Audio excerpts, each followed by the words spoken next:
kaayoo wal dorgommii kana inni guddaas aanaaleen keenya karaa walirraa barachuu danda'een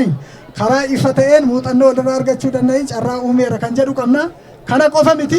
sadarkaa godinaa magaalota keenya irratti kilaboota gurguddoo kilaboota 8 liigii tokkoffaa hanga liigii biyyaalessaatti ijaarree jirru. Kanattiin ijaarruuf humna isaanii kan ittiin cimsinu ta'uusaa asumaan sinii kaasa. Kana qofa miti ispoortiin hawaasa uummataa akka inni qabatuudhaaf sirriitti kan hojjetamaa jiru ta'uusaa asumaan kaasa. Xumura irratti ispoorteessitoota ciccimoo ispoorteessitoota humna qaban godina keenya bakka bu'anii sadarkaa naannoo irratti hirmaatanii naannoo keenya sadarkaa injifannoo olaanaatiin galmeessuu danda'an sadarkaatti ittiin baafanne waan ta'eedhaaf kana beekee ispoorteessitoonni carraa kan argattan guyyaa har'aa kana kaastanii kanumaan kan of qopheessitan ta'a dhaamsa koo dabarsa.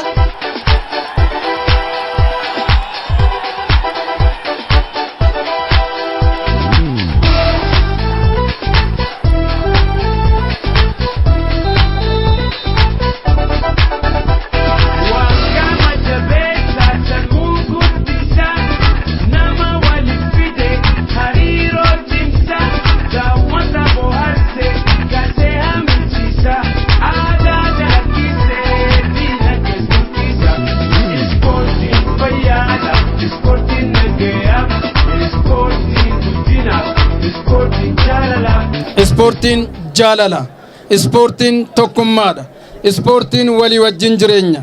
ispoortiin keessattuu yeroo ammaa kana kubbaan miilaa addunyaa irrattis Afrikaa irrattis akka warqii tokkotti ilaalamee biyyi hundi waa'een kubbaa miilaa isaaf galee, waa'ee ispoortiin isaaf galee, waa'een yeroo isaaf galee, waa'een baraa isaaf galee hunduu yeroo ammaa kana dirree ispoortiitti wal argee jaalalaaf tokkummaa isaa argisiisa waan ta'eef yoo xiqqaate godina Wallaggaa Bahaa aanaa 18 irraa taphattoonni ijoolleen fiigicha irratti hirmaatan waliigala ijoolleen 900 godina keenya irraa asitti torbee lamaaf dorgommii taasiftanii dorgommii keessan naamusa olaanaadhaan karaa nagaatiin dudhaa badhaadhinni qabuun dudhaa obbolummaatiin dudhaa jaalalaatiin xumuruu keessaniif maqaa koof maqaa waajjira paartii badhaadhinaa damee godina Wallaggaa Bahaan kabajaaf ulfina guddaa qabuun isiniif ibsa.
Mootummaan naannoo Oromiyaas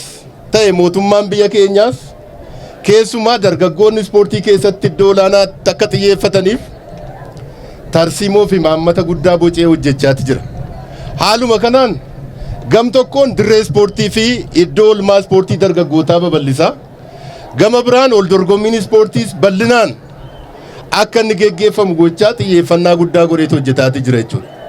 Haaluma kanaan akka godina Wallagga Bahaatti nus karoora mana maree ispoortii keenya bal'inaan baafannee ijoolleen Wallagga Bahaa keessa jirtu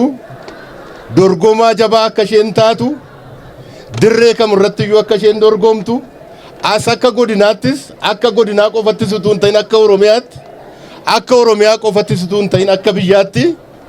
dorgomaan jajjabaan sadarkaan keessaa ba'uu akka danda'uuf xiyyeeffannaan guddaan karooree hojjetamaati jira.